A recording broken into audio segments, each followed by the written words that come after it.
This is episode 62 of the Gauntlet Podcast. My name is Jason. My name is Steve. And I'm Rich. Rich, I'm looking at the notes right now, and you have something written about a GM trick called the 2-page spread for Legend of the Elements. What is that about? I just finished up my Legend of the Elements mini-series with my Paramount group. And we got to a point where there was this supposed titanic battle between all of the nations were going to have this huge battle. And I looked at everybody and I said, all right, do we really want to go through this big, long, drawn-out thing where you guys are going to be a couple of the highlights, or we'd like to do what I call the 2-page spread?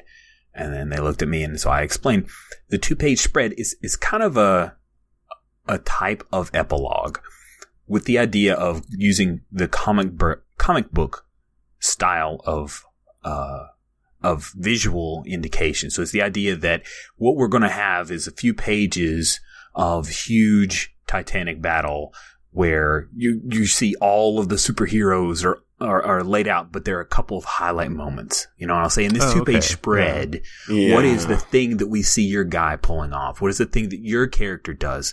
You know, the thing that your character does that looks super awesome. You know, what is that moment that will be sung in song many years in the future? And I think putting that frame around it is helpful to me in communicating. I really want something short and punchy that you think is super memorable. And I like that. That's good. Yeah, that's great. I really like that a lot. I'm very much into using metaphors to explain to players like the scene outcomes I desire, you know? I usually use movie metaphors, but I like that. The 2-page comic book spread. That's pretty good. It's very evocative. Like, it makes sense the way you explain it. So. Thank you. Yeah, it ended real briefly. It ended with one of the characters pulling this major evil spirit into his body, and the Earthshaper having to encase him in hard diamond. And so he effectively sacrificed himself to be held in this magical stasis, being the prison for the spirit. It was pretty cool. How much of your session did that take up? Was that the whole thing? The 2-page spread, it really only took up maybe 15 minutes. Just explain the concept, run through it, make sure that we highlight everything, and then a little bit of denouement. Okay. So was that a super short session, or did you have something leading up to it? No, we had played for 2 hours leading up to this Titanic battle. Gotcha. Okay. I didn't hear that part, and that sounded like it would be a quick thing. But yeah, that sounds really cool. Yeah, it's awesome. Thanks. I like the frame around your epilogue. A literal frame almost, right? Comic book frame. Yeah. In a way. Or a literal figurative frame. I don't know. Anyway. Is there anything else you want to say about it, Rich? No, sir. All right, cool. I got a chance to play a game called The Maroon Corps. It was a playtest. The Maroon Corps is by David Shirdewan. You guys will probably know him as the organizer of the 200-word RPG challenge. Oh, right. Yeah. Yeah. He designs games as well. And we did a play test for him for this game called the Maroon Corps. The Maroon Corps, it's about space marines. See if you can see what he did there with the title in calling it the Maroon Corps. So the Maroon Corps is about space marines who board a ship. They go from room to room, killing everything in the ship. And, that's about it. Now I'm being a little flip. It's actually more interesting than that. It is, the way it works is you basically have he's setting it up to be done with play sets. So you have a map, and the map has a key that explains like what's in every room, like the traps and the monsters and things like that, as well as some other things. And you just go through and you shoot shit. It's really straightforward. He's going for a very gonzo comic feel in this game. Okay. The language that he uses in the text is very much like, this is a funny game. It is meant to be funny.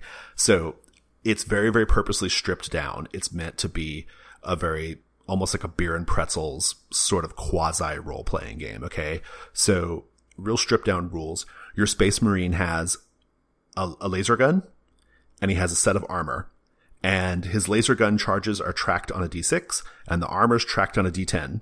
The laser gun is used to kill shit, and the armor is used to absorb hits, but also the charges on the armor function as a sort of Swiss Army knife mechanic. So basically the armor can be used to like jack into computer systems and overcome obstacles and different things like that, right? So you just have these two things you're tracking, your laser gun and your armor.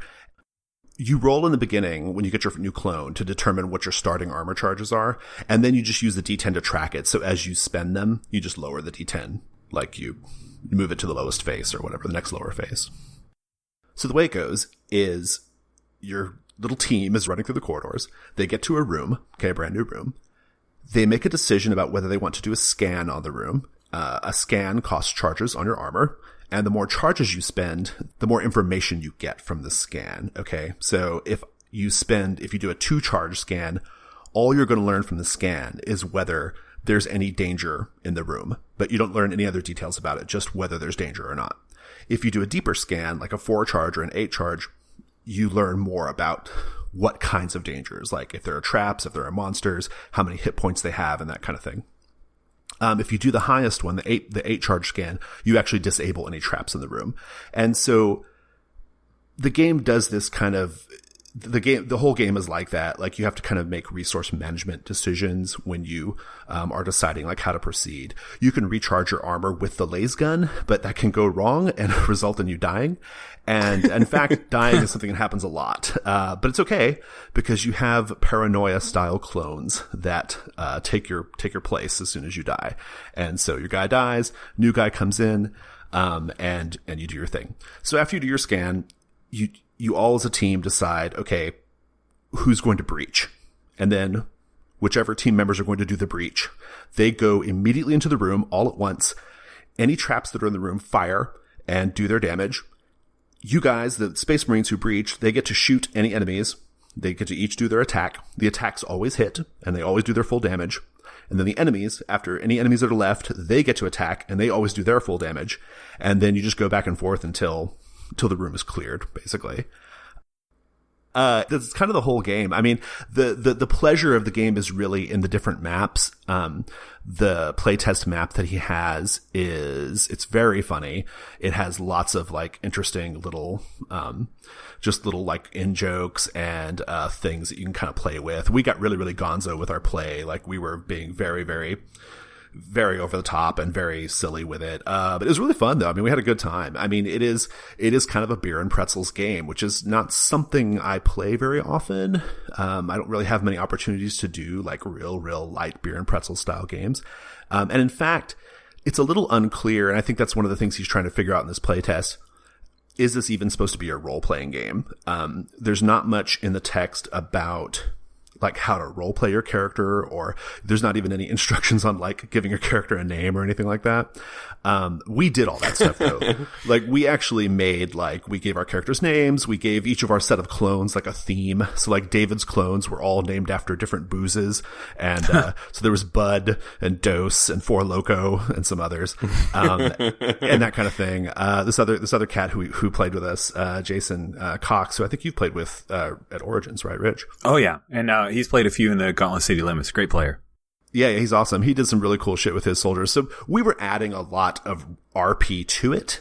I'm not sure if that was the intention though. And I think that's one of the things that David is trying to work out with the game. I think he's like, A, make sure the mechanics are balanced and work, and then B, he needs to kind of decide like what direction he wants to go with it, whether he wants it to be more of like a really, really light tactical, funny tactical board game, or does he want it to be a really, really light, role-playing game with tactical elements? So, but we had a good time. I would say it has like a few little balance things that needs to be adjusted, but, it's a playtest. So, we were cool with that. It's no big deal. That was kind of the point of it. Right. One thing that I wanted to point out.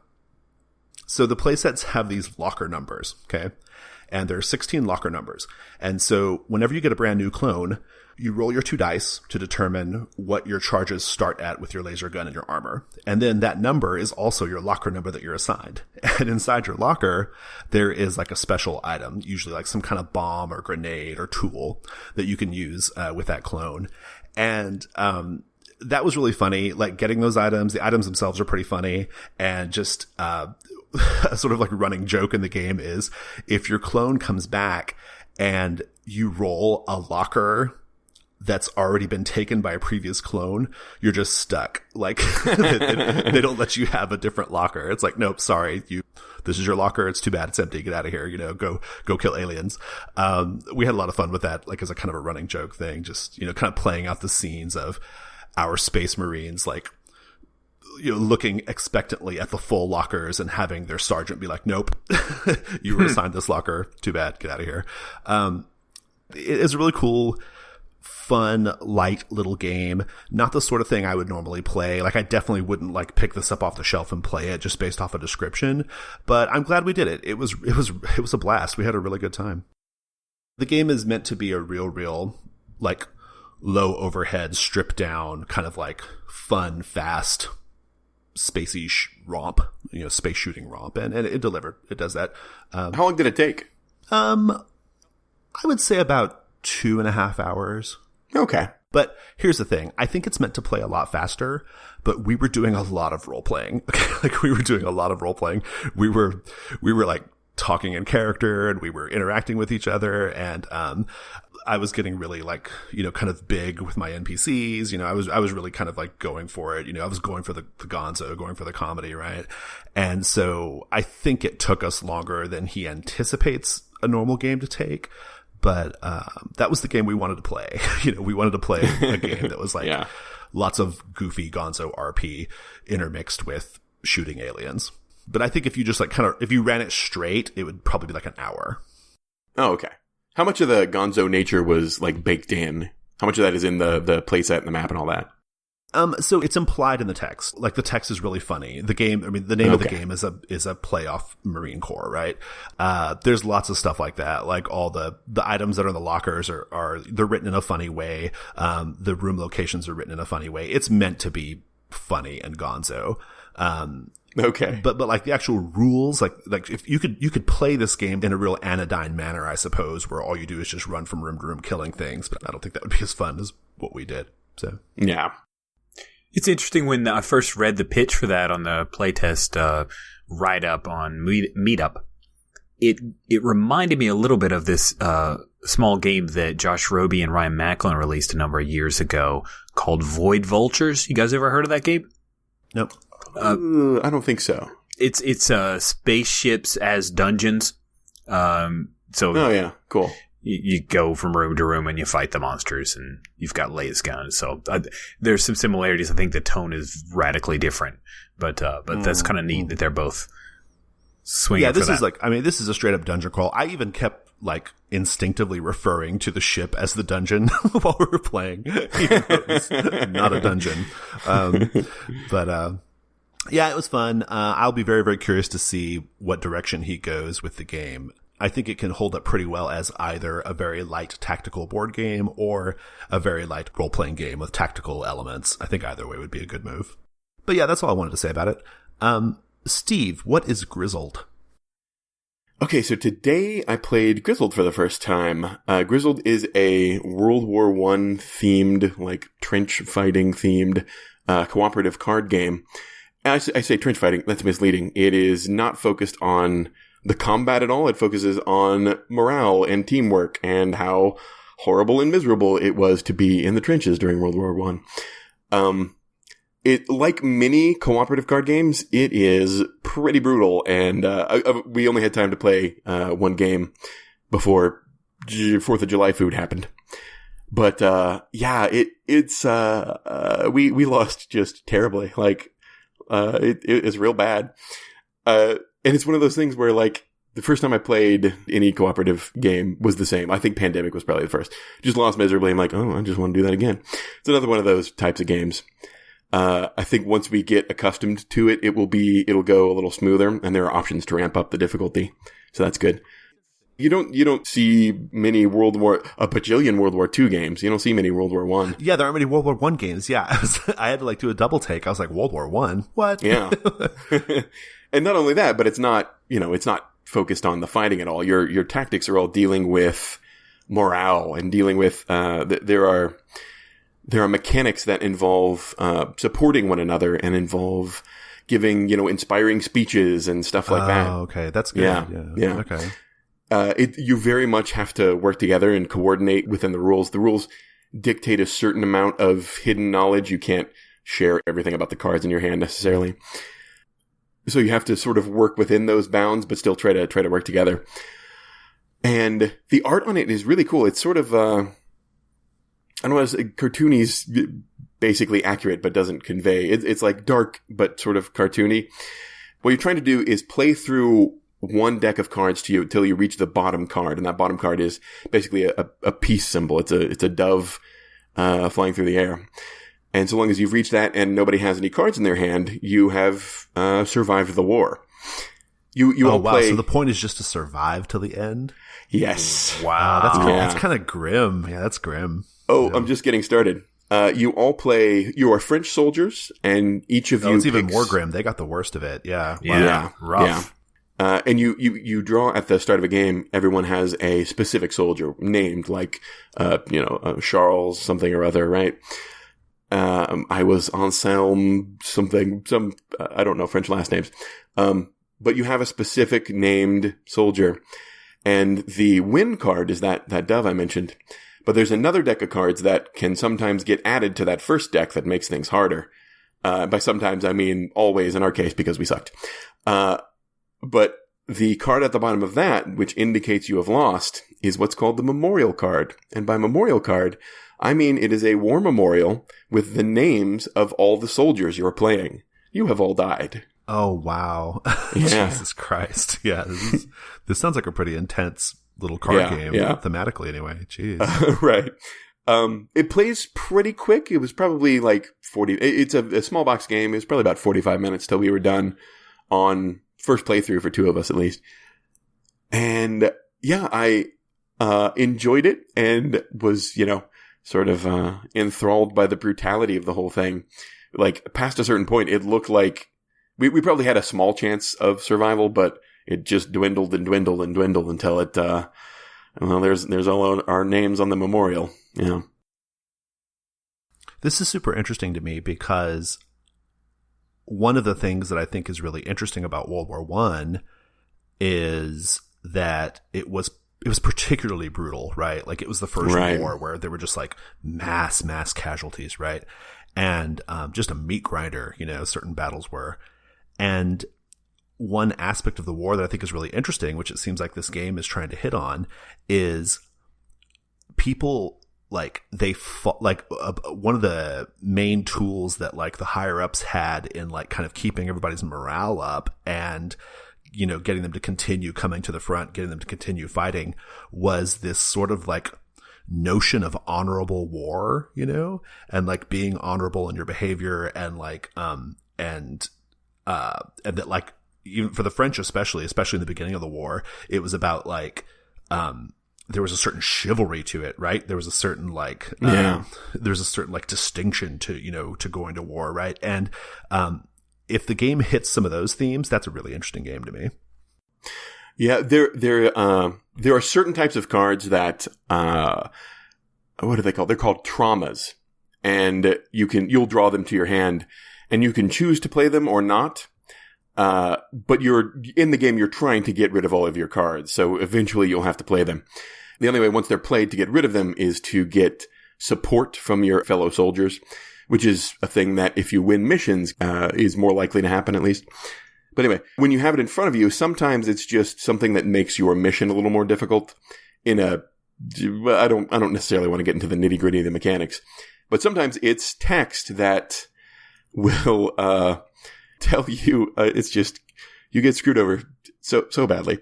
My favorite one that I encountered was mute. You're basically shocked so badly by the war that you can no longer communicate with your teammates, meaning in game you can't give inspiring speeches. Oh, okay. It's rare anyway, but it's super useful if you can. But out of game, you, the player, cannot communicate with your fellow players in any way. Nice. Now it's a LARP. Yes. And one of those cards that is 99% of the time terrible. One of them is the Christmas card, representing when the soldiers on both sides of the war, I forget which year it was, but on Christmas they basically sang songs and I think played soccer in the no man's zone, yeah. And that will give a bonus to or a positive opportunity to the other players. So yeah, thematically it's just a gorgeous game, and artistically it's got such great art. It's a real downer that I want to sort of give another shot, because it was an entertaining that's downer. awesome. Yeah. You don't. Yeah, I'd love to try that sometime because you don't see many World War One themed games apart from maybe old Avalon Hill strategy games, like that, right? But not like modern games. So that's interesting. Yeah, cool. Games with 2 pounds of chits in them. All right. And aside from that, it's rare. Yeah. Cool. Is there anything else you want to say about it? No, that's it. Right. So, Rich, I gather you wrapped up your long-running play-by-post GM-less Monster Hearts game. I did. I first talked about it just a few weeks ago, but it had been going on for 5 months. We started at the beginning of the year. That's a long time, yeah. Yeah. And it didn't die. See, people always say the play-by-post doesn't die, but this one had some legs. We had quite a few plot threads out there, but Jen, who was the co-GM, co-player, is going to be co-MCing with Dave a play-by-post project, Space Worm versus Moonicorn. Oh, cool. Yeah. Once we get into that, I'm lucky enough to be one of the players. I'm pretty excited. I'm going to play a space bard. Oh, no. Hopefully better than a regular bard. I know, I'm excited. I'm really excited to play a space bard, guys. But when we get into that a little bit, I'll talk more about Space Worm versus Moonicorn. I'm excited to groan about you talking about your space bard. Well, he's a DJ. Is that any better? It's probably not better. It's better for me. Okay. It's a little better. So we had 6 major plot lines that were running. And I said, well, what are we going to do? Do we step away? It's all written down, so it would be easy enough to pick back up. And she said, well, let's be honest, right? Once you walk away from a play-by-post, it's really hard to get back in. And she's right. So we decided, well, we don't want to just completely stop because I'm dying to know what these things, what's going to happen here. So she envisioned this idea of kind of a love letter epilogue. So rather than us just writing out what happened, we wanted to put some choices and a little bit of chance to it. So we each wrote 3 questions for the other player character with options and a couple of difficult choices. Kind of that 7 to 9 result for everything. Yeah, okay. Like one of the ones Jen wrote, if you take responsibility for this thing, you can take these 2 choices. If you disavow responsibility and just stay headstrong, you can only get 1 choice. And I see. Yeah. Yeah, Cool. yeah. And so we covered long-ranging things from how does the fate stage career for your character work out? So she had joined basically an MMA type thing because she was a very fighty character. And for Jen's character, how do you handle the divorce of your parents? That was kind of this simmering front that was ongoing. And so we wrote those questions out, stepped away, came back, wrote our answers in our own PC's voice, kind of the last little bits. And then the coolest part, we jumped forward 5 years in time to talk about how we could sunset the game. So it was very, very satisfying. Yeah. It felt like we were able to put the characters to bed. And again, if you guys remember, these were 2 characters that started off in one game and we didn't feel like their story was finished. You didn't want to stop, yeah. Right. So this now gave me that chance to walk away. The ending was sudden and it's a little bittersweet, but again, I feel like Naoko's story has been told, as has I's story, so I'm happy about it. And hats off to Jen for the idea of this kind of love letter epilogue, which is really cool. Neat. Is there anything else you want to say about it? Nope. So I got a chance to start a brand new series of games and end a series of games. It's that time of the month where things are beginning and things are ending. The game that I got to start was Urban Shadows. We did the first session of the new Saturday morning cartoons Urban Shadows sessions. It was mostly setup. Urban Shadows setup takes about 2 to 2.5 hours for that first session. If you do the full proper setup, it's pretty lengthy. It was enjoyable though. I really love first sessions of PBTA games. They get my creative juices flowing because you're working out all the angles, all the connections, you're learning the backstory of these characters, it's great. And we've set up a really, really good little world, or a setting, I should say. I don't have much to say about it because it was a first session and we didn't do much actual playing. The only reason why I'm bringing it up is because the city we're playing in is Austin, Texas. And I have created like a little, kind of like a little campaign starter for playing Urban Shadows in Austin, Texas.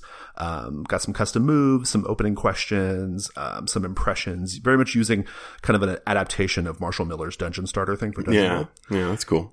And I'm including that in the, that's going to be in the first issue of Codex, which is not something we've really talked about on the cast before, but our little zine project will have that Austin, Texas Urban Shadows thing in it. So I've already cleared it with the authors to make sure I can use it as kind of or do it as kind of a fan, a fan thing for Urban Shadows. So yeah, listeners, look forward to that. That's all I wanted to say about that. That's very cool. Yeah, I'm looking forward to Codex as well. Yeah. It's I'm not going to go into it right now, but it's been an interesting project. I am spending a lot of time figuring out how to make it an efficient monthly thing that we do. It's been taking up a lot of my time, but I think it's going to be worth it. So I'm excited. The game I got to end, though, and the one I want to talk about more is the Sprawl. So last week I talked about the Sprawl and some things that I enjoyed about it, and as well as the tricky hacking mechanics in the Sprawl. We did the final session since we've recorded that, and I just wanted to kind of do a little follow up. So we did some more of the hacking stuff, and it worked a lot better this time. I think we, as a group, we started to grok it, and it started to really come together, and so I was really happy with that. One thing I really enjoy about the game that I didn't get to bring up last time was it has this really nice, this sort of like story loop your team is always in is really, really satisfying. So I mentioned it kind of briefly last week, but you get your mission, you do the mission, you get paid for the mission, then you have downtime, right? But there are some interesting little wrinkles in there that like help really make that loop, that cycle, like a really enriching narrative process. So one of the things you can do is you can call in your contacts. So every mission you can say, oh, I know a guy who works here who does that. I'm gonna create a contact for him and make him a named contact NPC, and then you do this little move called Hit the Streets, and you go get some stuff from him or whatever, right?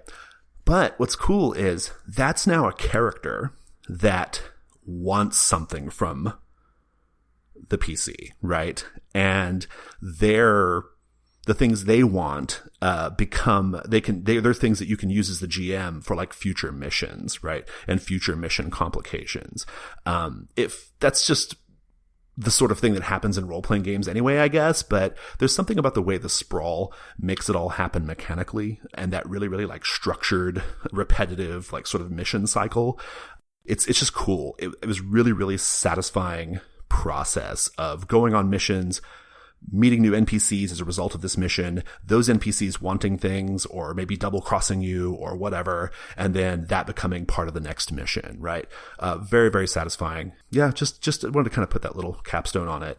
As I look back on those 5 sessions, those were probably 5 of my favorite sessions this year so far. Really, really good. Wow, that's high praise. That's really it was cool. great. I mean, the hacking rules aside, like that's even with the weird hacking stuff that, especially the first couple sessions we had some issues with. That aside, the rest of the game's sort of like core, I don't know, like progression loop or whatever is pretty awesome. You combine that with the directives, which give the GM a lot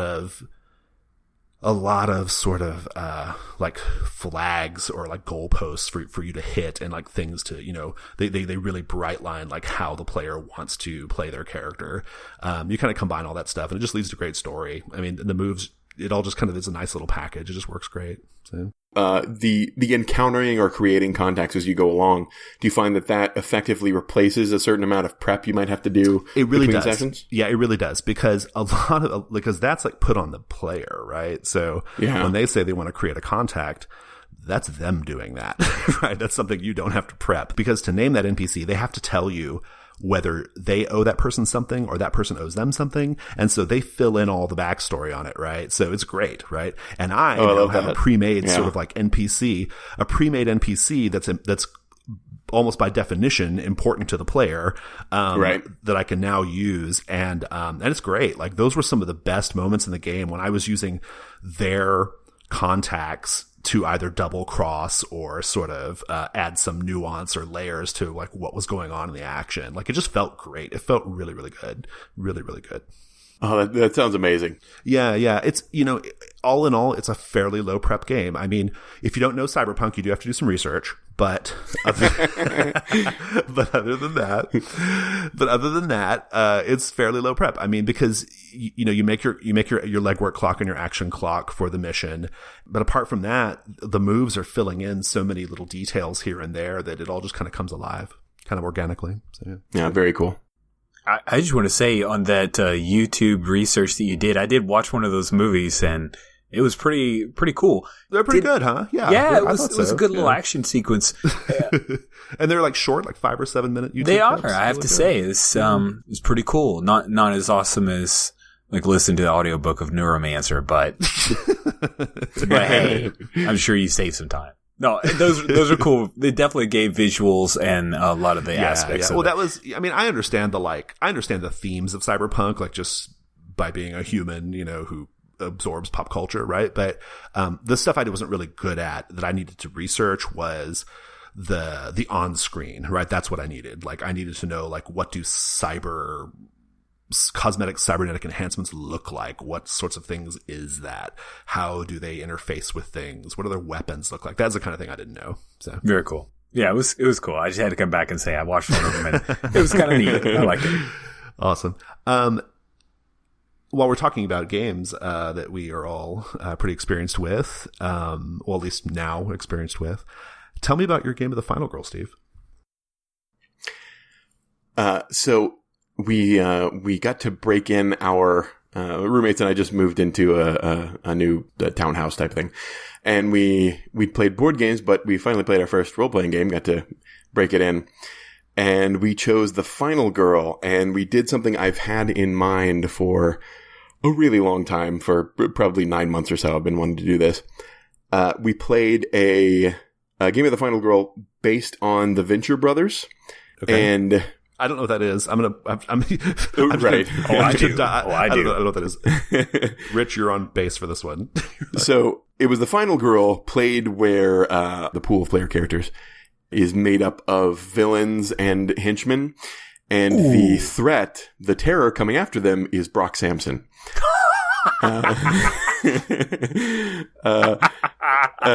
Brock Samson, Jason, for your benefit, is shoulder shrug emoji. That's what I'm doing. Oh, right. He is a good guy, but he's basically a whirling dervish death machine. If the people he's hired to protect and that he occasionally shows emotion toward are in danger, and that was the case here. And not only did we do that, but we also made a few. We had this construction paper, and so we made a few cutout henchman masks for our characters. So we started off with the idea of maybe involving characters actually in the show, and then creating some of our own to fill in the ranks. But I think it had probably been too long since we watched episodes, and so we just started making all of our own enemies and hench folks. And holy crap, is that fun! The Venture Brothers is it's just, chock full of parody. It parodies, James Bond and superheroes and Johnny Quest and all sorts of things. So you've got all those places from which to draw ridiculous villains. And we found that we started off doing the usual Final Girl thing of name the adjective noun, right? But usually found out that there was enough flavor baked into the Venture Brothers universe that if we know going on their villains, you pretty much just come up with a ridiculous name and you've got enough to go on. So here are some of my favorites. We had a clone of the Venture Brother Dean who didn't quite work out, called Mean Dean Half Machine. Bit of a sideboard. We had Daymare, not Nightmare, Daymare, the day-trotting vampire horse.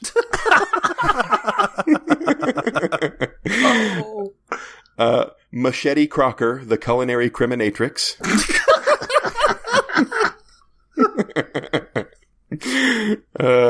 And I make fun of DC characters a lot. So, making fun of, I think, a Flash villain called what's his name? Captain Boomerang. Oh, we had Captain Didgeridoo. Wow. And it was great fun describing horrible ways of death and playing up the inherently ridiculous nature of Venture Brothers villains. Nice. And occasionally doing like a couple of our characters. We also had Bernie the Burninator, president of evil. He was behind it all. And his vice president, the governess, the Thrilla from Wasilla. So we got to do a few impersonations. I've never come away from a game of The Final Girl wanting to just do the exact same thing over again. But we need to just make more, villain masks and create stupid names for them, nice. Or I will be disappointed. Awesome. That's cool. That sounds really fun. Yeah, that's cool, man. Stretch goal 4 for the Final Girl Kickstarter. Brett Gillen, if you're listening. Right. Yes. Is this version of playing? Awesome. Is there anything else you want to say about it? Actually, one thing. One mechanical note, since this was less B-movie horror than it was, the Venture Brothers. We didn't quite alter the, so the Final Girl has 3 possible relationships you can set up between your characters. You can be friends, enemies, or you can be screwing. And we decided that screwing wasn't super appropriate. Like, we left it in, but we also added in teaming up. You can team up with another, with another villain. And that would give you opportunity to help or screw them over the same way screwing does. Awesome. Cool. Rich. Yes. What is Out of the Blue? I've never heard of that. Out of the Blue is a small book game. It was a Kickstarter a couple years ago. Heard about it through Joe England, who I follow on Google+. And it is the Buddy Cop RPG. Okay. It's a storytelling game. It even says that on the tin. It's a storytelling game. The idea is you want to emulate buddy cop movies like Lethal Weapon or Bad Boys or Hot Fuzz. You can even do Turner and Hooch. So someone plays a dog. There's a K9 unit archetype. That is correct. It's made specifically for 3 players, with 2 players making each half of the buddy cop pairing, and the third person is the beat. It consists of a series of scenes. Each person in turn frames the scene, but the way that you frame the scene is that the 2 buddy cops will look at their cop skills and choose a skill to put forward that they want to be challenged in this scene, while secretly the beat goes and chooses one of their challenges, which can be environment, chaos, information, violence, or connections, right? Then you come together, you say, okay, I want to do the skill of, let's say the skill of combat. Oh, okay, great. So you want to do your combat skill. Well, I've chosen the challenge of chaos. And now that is what you need to do to frame the next scene. So whoever has that responsibility, they're wearing the badge, as it were. They frame up that scene. Scene begins once it's been framed, and then you roll that challenge. You roll a 6-sided die, you add whatever statistic, either the statistic for the cops or the challenge rating that the beat has placed on their challenge, and you compare those. If the cops beat the beat, if the cops, if their number is higher than the beat, then they start off well. And that's how you color the beginning of the scene. Okay. They will carry a +1 to the end of the scene, where you do a resolution roll at the end of the scene. Then it's effectively freeform. Like, you just play through that challenge. It's supposed to be a punchy, tight scene. And then when it feels like you've come to some kind of conflict, you go back to the dice again and see if the cops are victorious in that scene, which means that they can choose a few options from either, we want to help solve this crime, or we want to reduce the effectiveness of the main villain. Or the third thing is, each of the archetypes have a goal that they need to try to achieve. This is really built for one-shot play. Okay. And so you and they each make it. So if you, as the 2 cops, if they say, well, we want to achieve our goal, then you have to somehow color near the end of that scene that each archetype is getting closer to achieving that goal. Okay. Then if they fail, if the beat's result is higher, then they get a point of bad mojo, which could have the chief yelling at them. Nice. Good. You got to have that scene, right? I mean, come on. Yeah. Part of the world building is you create your chief and you figure out how they are. Great. I love any game that lets me play the chief. That's one of my favorite like NPC archetypes to do is like the angry police chief. I love that. Yeah, it is really fun. And so that's how the scene resolutions happen. Then you head towards, so it's supposed to take a week's worth of time, and you're supposed to have 2 scenes a day. The scenes are supposed to be really punchy, and it's supposed to happen within 3 hours. That wasn't exactly the time frame that we worked in. We spent 30, 45 minutes working through the characters. There are a number of questions about the setting. You create the chief. You create stuff about the setting that each of the cops like and the force. And there's a lot of that fun little world building stuff that we did. So we played for 3 hours, but probably got 2 hours of solid play in. I would say that we were a little over halfway done. Oh, wow. Okay. Yeah, so okay. I think it's a bit more of like a 4-hour game. Okay. All right. Which is okay for a one-shot. It's good for a con slot. Yeah. Things I loved were the archetypes, because you had the veteran, the rookie, the rogue, the K9 unit, and which I just love. It is pretty great. And each of the archetypes have their own special skills. Like the veteran, he or she is 1 week out from retirement, and one of their special skills. Of course he is, right? Yeah. The goal is to make it to retirement. That's the veteran's goal. I just want to retire. And they literally have a skill called "I'm too old for this expletive." Good. And that is used to basically boost some of their rolls within certain scenes. That's all it's kind of, hey, here's a skill, and it gives you either a reroll or a boost to rolls in certain situations, and a little bit of framed around it that's, to the taste of that particular archetype, which was fun. Right, yeah. Another thing that I loved is, so this was Yona, who's, is one of the group of the Intercontinental Group of Awesome that I play with on Sundays. So Yona, she is a Finn, and then Will, he lives in San Antonio, and I said, hey, let's pull from that. And so I said, hey, Yona, why don't you play the rookie archetype, but maybe you aren't a brand new cop, you're just from Interpol, and you're on this learning exchange program. And Will totally gravitated to the veteran. And so we set it in San Antonio. So I actually got to know a little bit about Finnish police, just a little bit. And she created a very Finnish name. It was impossible to pronounce. So everyone mispronounced her name over and over and over. And then Will got to tell us about some cool, moments in San Antonio. So that was one of my favorite parts of the game. It's very improv.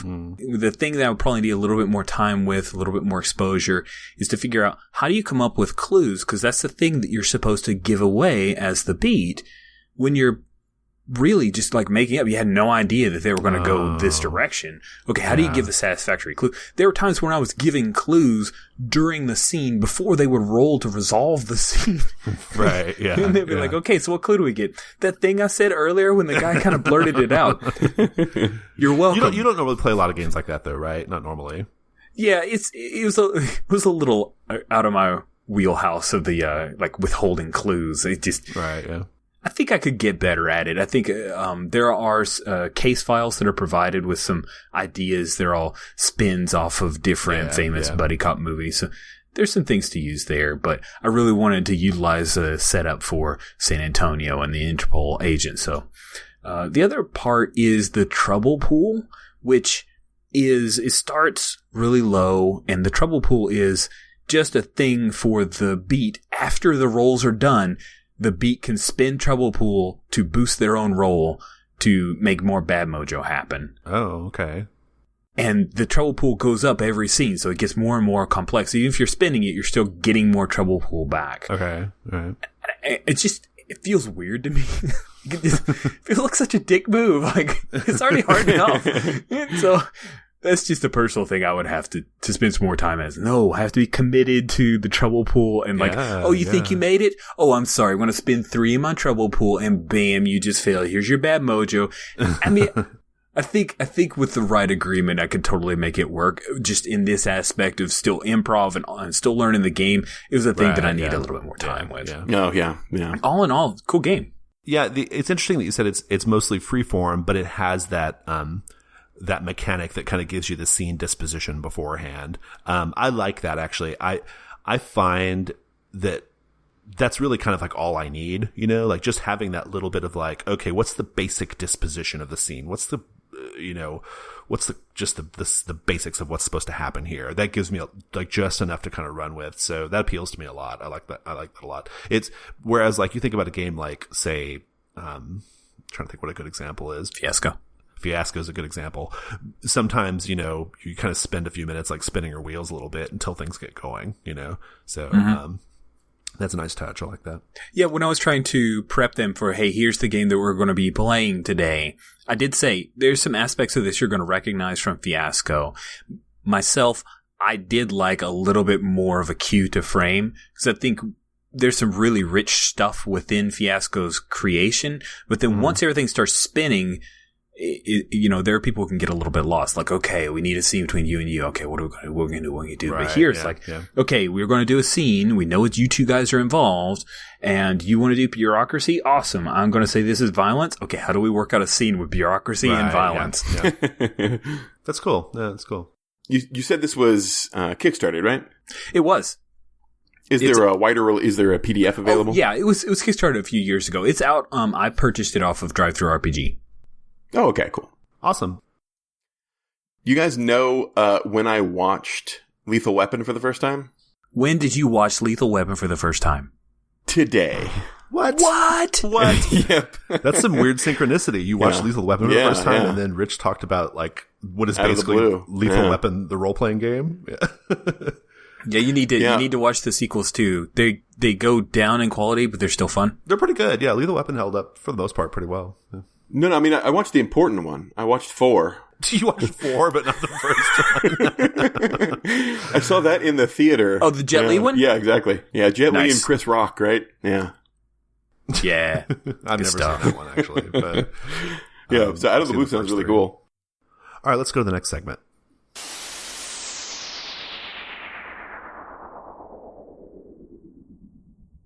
It's Giving Me Life. Rich, what's giving you life? What is giving me life is that back before I cut the cord, there was a show on Disney XD that I thought was pretty fantastic. And I know Jen Martin is also a big fan. It's Star versus the Forces of Evil. It is a magical girl style comedic show with very zany action and some hilarious, completely incompetent reoccurring villains. And it is now on Hulu. The first season is out on Hulu. I think the second season is starting up on Disney XD. This was one of those shows that I kind of said, we're going to have to wave goodbye to this when we go to Netflix, Hulu. And so now I've got it back. It's a pretty great show. And if you have Hulu, you should check it out. It's hilarious. The lead voice actress is incredibly talented, and she just takes lines and makes the most mundane things sound very funny to me. It's like Mel Blanc level good. So good show. Awesome. Yeah, very cool. Steve, what's giving you life? What's giving me life this week is I have not had a TV I've not been current in forever. So what took me by surprise this past week was the realization that BattleBots has been rebooted or has come back and is on ABC now, and they have a big budget. It was a show that's what it sounds like. It's guys build huge robots made to beat the crap out of each other. Oh, okay. And it was on Comedy Central like 15 years ago. Right. I vaguely remember this now. Yeah. Yeah. Was it Comedy Central? I thought it was on like G4 or something. No, it was Comedy Central. I remember that. Oh, okay. It was a long time ago. Yeah. I think we're only 2 episodes into what is the second season of its new iteration. And oh man, they have drones now. And so far they're totally ineffective. They just fly around and try to shoot fire at things. But There's a point where there's like a 200-pound robot that probably gets knocked 20 feet into the air, 15, 20 feet into the air. Yes. I think, I want to say spewing fire the entire time. I'm just like, yes, I'm in. So, but BattleBots Reboot is definitely what's giving me life right now. Yeah. You know, I just got into that. Like, they had released the first season. We found it on Hulu, and then they snatched it away when second season came out. So we only got to watch the first half. My son loves it. I love that there's a big thrust into STEM. So there are a lot of, girl engineers who are, releasing their robots into the world and kicking major ass. And, they even have a girl who was like 12 back in the day, and she's back again in her 20s with a new robot, and it performed pretty well. So it's awesome. It's really cool. Cool. I don't really have a giving me life as much as I have a community feedback.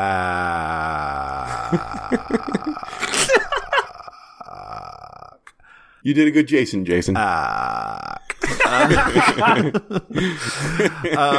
Listener, I believe is a listener. I just assume everyone's a listener if they post on our community. I don't have any evidence for that. But Scott Selvidge, he posted this really cool thing.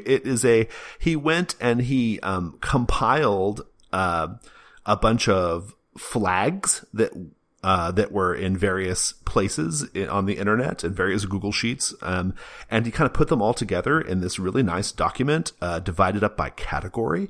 And I love it. Like, it's really great. The flag storyline, that's something we've been talking about a lot, so I'm not going to explain it again right now for you listeners, but we're going to include a link to this in the show notes. But, I don't know. I like it when people do really proactive stuff like this. It looks good. It's neatly organized. It's cool little flags document, because one of the things that people always ask whenever I start a game where we're going to be using flags, that's usually Dungeon World, is, well, how do you write them?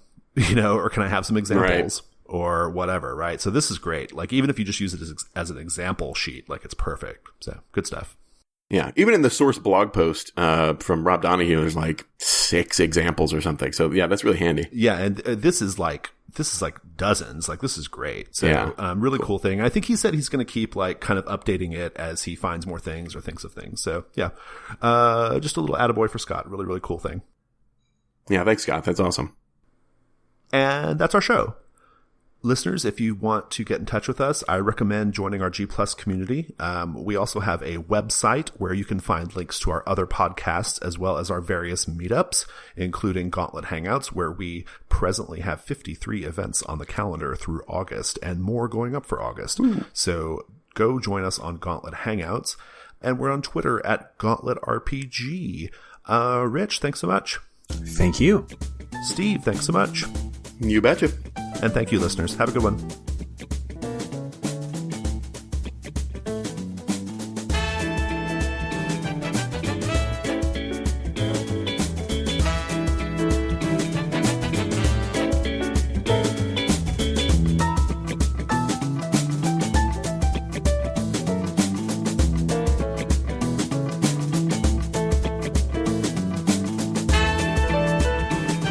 It's the thing that I can always go back. This is another thing about play-by-post, right?